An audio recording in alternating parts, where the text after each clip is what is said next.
makontak sa ilang mga kapamilya hiug sa Nuevas Nacional Patrol Pirikane. Nalikamot ng kaidaran pag-internet gamit ang laptop aron maimpormahan ng ilang mga parente gawas sa nasod kung saan ang ilang kahintang karon.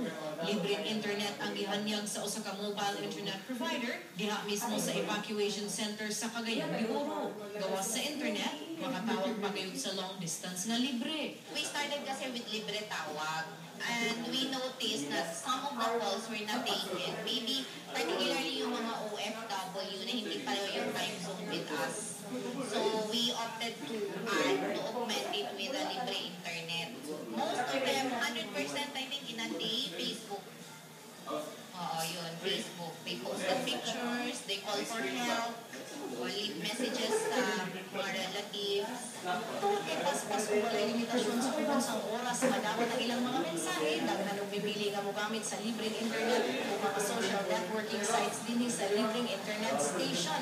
Sumala sa mga evacuees, mas dali nilang mag-contact ang ilang mga residente sa lain ng mga lugar sa Pilipinas o abroad para makapangayo og tabang.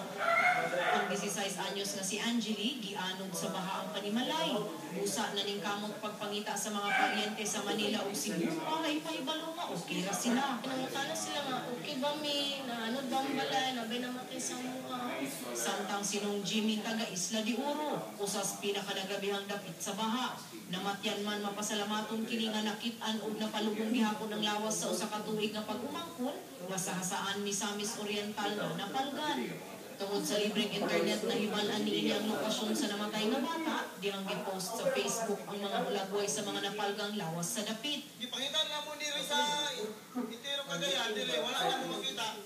Naibawan ko lang sa internet, na-upload mo gud siya sa atong pag-umangkon. So, naibawan na mo nga una dito bata, na-confirm na mo nga ang iyang suot, na-confirm na mo nga mao gyud. 50 ka tawo matagad makagamit sa mga computer diha sa evacuation centers. Ay, tek, ganun na lang. Samtang naapta na frame og tabang ang mga residente sa